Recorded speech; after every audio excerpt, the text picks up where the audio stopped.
Hello and welcome back to your weekly update with This Is Portsmouth, bringing you all the latest from our island city. I'm Dan. I'm Josh, and this is Portsmouth.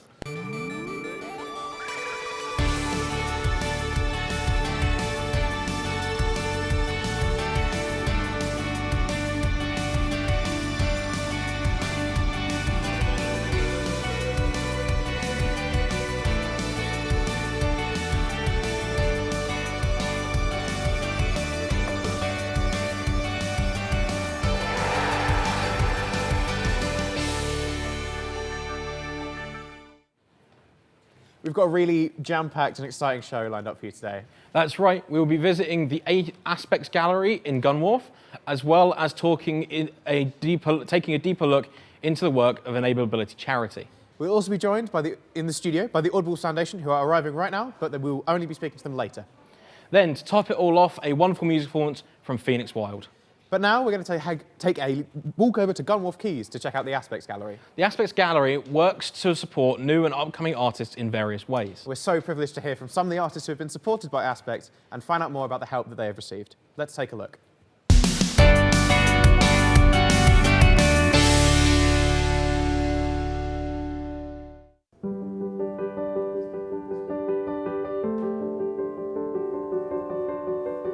I think now more than ever, it's really hard to establish yourself as an artist, particularly with the cultural and financial climate.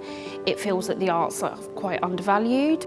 We have to kind of champion that, and we have to be those cheerleaders for the sector. As part of the role of a cultural institution is having the relationships and the conversations that enable people to make things that they wouldn't have done by themselves. Aspects is an arts charity. It's been in the city for over 40 years. For me, I think what stands out is the sense that it is part of the community.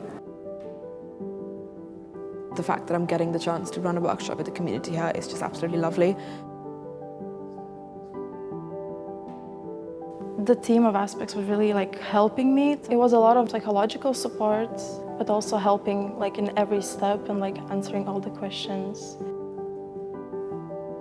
Like any career, you've got to be better than everyone else around you. You've got to work harder, and you can't sit and wait for inspiration to exist. It has to find you working. But equally, we're living in a time where there aren't huge amounts of funding around. So I think connecting with people is really, really important.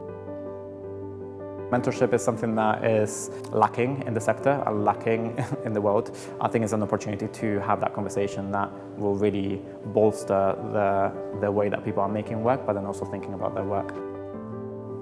It's really about artists who just need that sense of direction and who could really benefit from a bit of guidance to help take those next steps and have creative resilience to take risks and take challenges. If there's someone like Aspects that's saying, come and have a speak to us, we can direct you to how you can be involved in different projects, then it becomes part of that web that makes everyone stronger.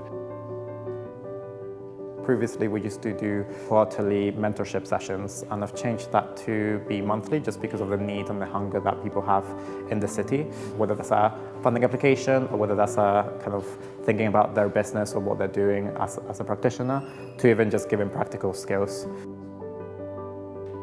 We have, really good insight and understanding of those challenges and those barriers that may come up in an artist's career, an artist's journey. Being able to fund a project is increasingly difficult.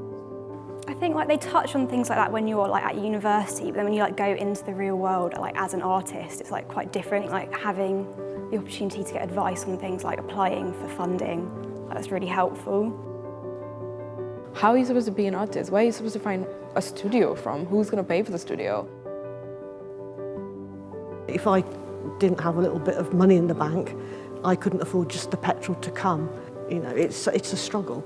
You really do need to be paid for the work that you do. The fact that they do run workshops where you have funding applications or just how to build your career, how to network, how to navigate this messed up art industry is really good. It's really beneficial. We just want to inspire people in the city to be creative, to be ambitious, to be radical. Nothing really makes sense without creativity, right? Arts is like everything. It's not just coming to the gallery, but it's like the painting you hang in your room is art, the music you listen to is art. So I think it's a crucial part of everyday life.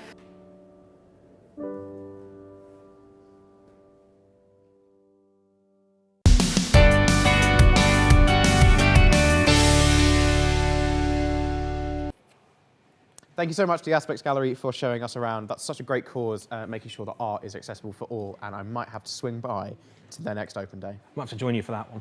And now we're going to take a look at the work of the Enableability charity. This is a wonderful independent charity for the care, welfare and advancement of disabled people in Portsmouth and the surrounding areas. Let's head on over to find out more about what they do.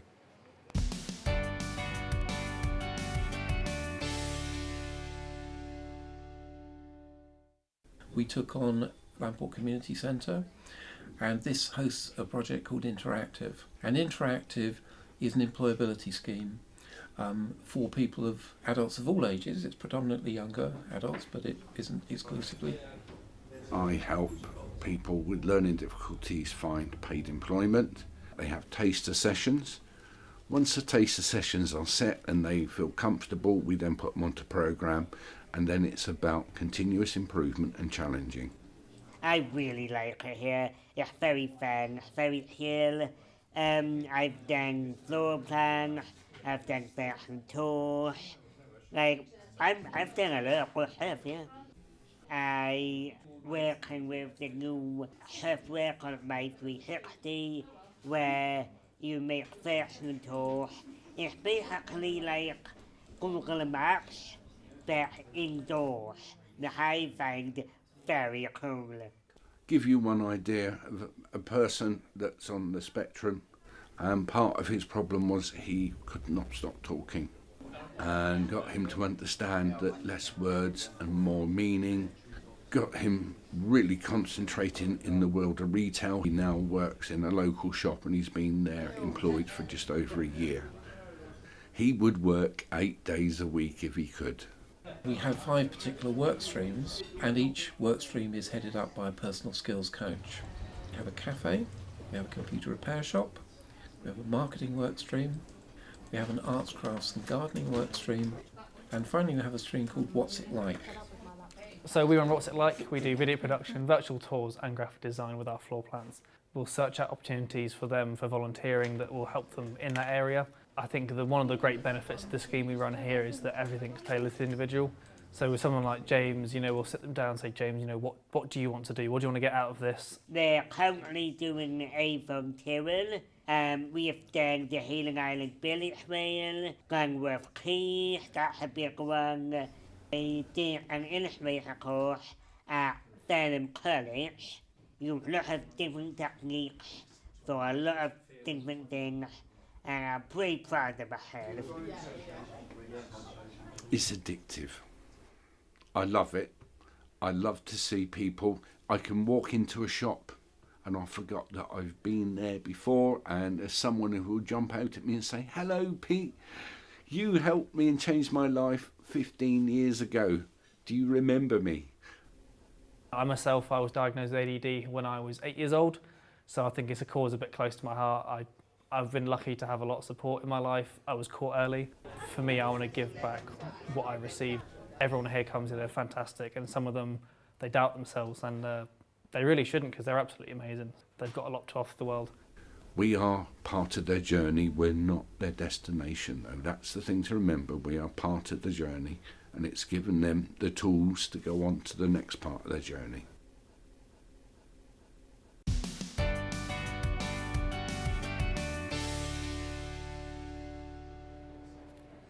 It is fantastic to see how many people are being supported and impacted by the work of this incredible charity.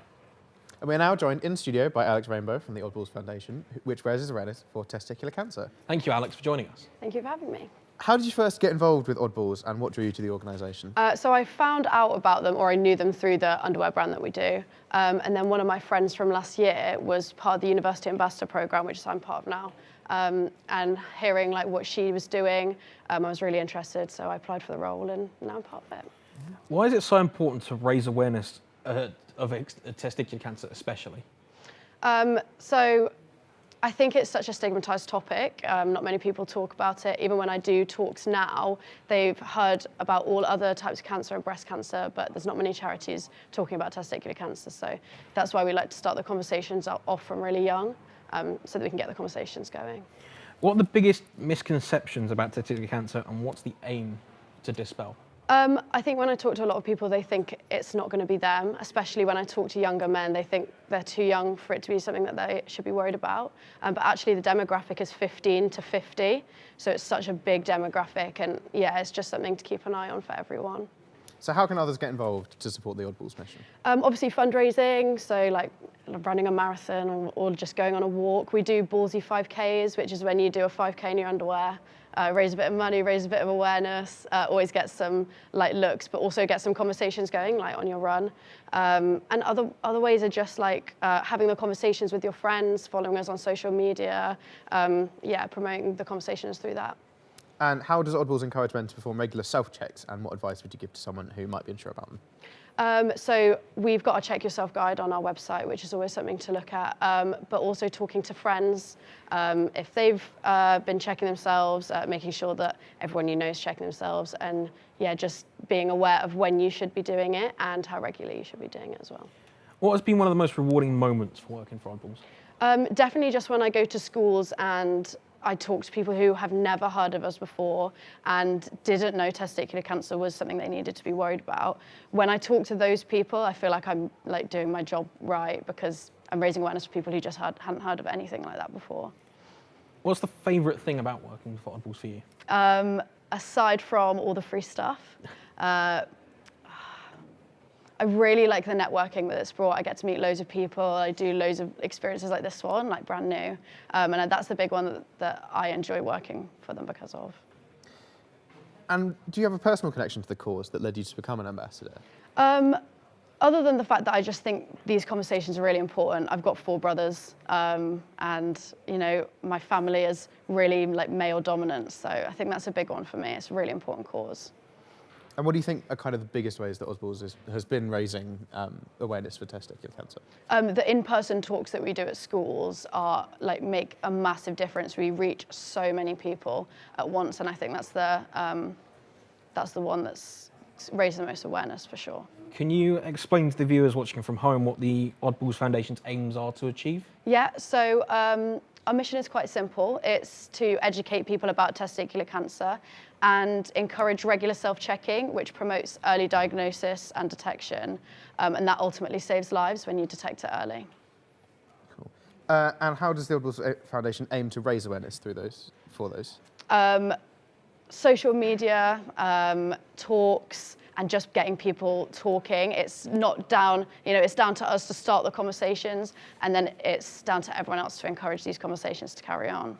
So you mentioned the underwear line that Oddballs also do. Yes. Does the money from that go towards the foundation, or is that something separate? Yeah, so since 2014 when they opened, they've donated over £1 million to not only us, but other testicular cancer related charities.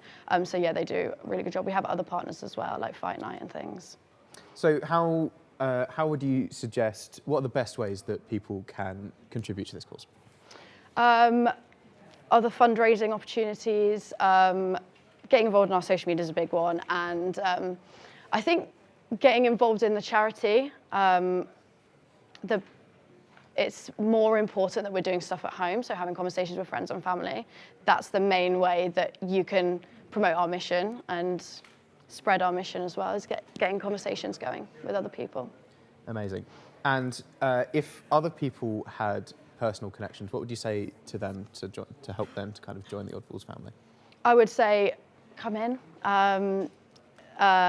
Yeah, get in as educated as you can, because a problem shared is a problem halved. And if you are educated and you can help someone through all those tough times, then that's what's most important. If you could sum up the work you do in 3 words, what would they be? Important, impactful, and fun. Yeah. Amazing. I think that's all we have time for today. Thank you, Alex, for joining us today and raising awareness on testicular cancer. And if you feel that you are experiencing anything we have discussed, then please get in contact with your local GP or head to theaudiblesfoundation.com for the access to your Check Yourself guide. That brings us to the final part of our show. In a few moments, we're going to see a performance from the wonderful Phoenix Wild. That's right, but before then, if you've been moved by any of the stories today and wish to get involved, then please head to the website linked below to find out more about Oddballs, about the Aspects Gallery, or even about Enableability. We just wanted to say a big thank you to everyone that has gotten involved with our show today. And thank you for joining us. Have a great rest of the Friday. We hope you enjoyed watching This is Portsmouth.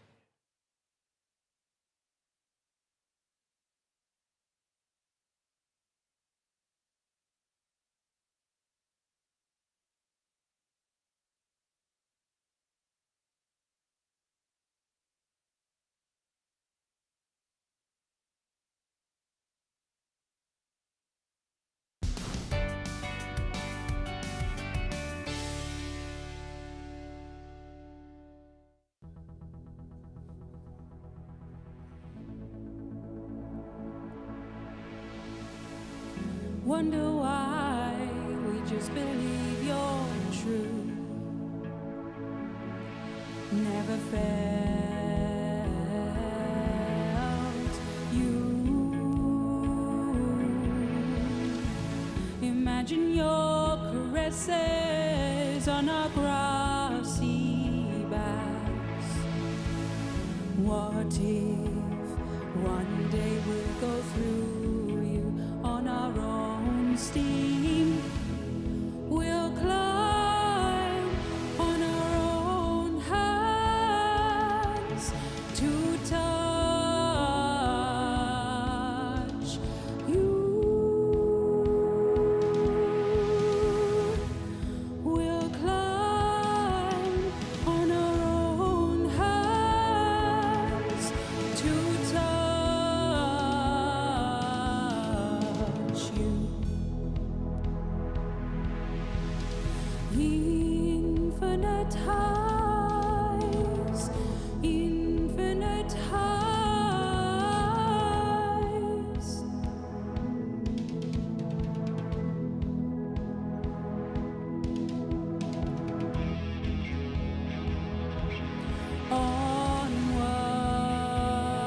Onwards.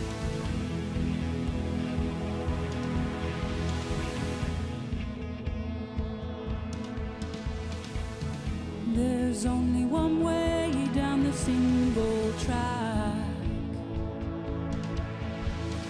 Edges hold their place, just enough to say. Down the river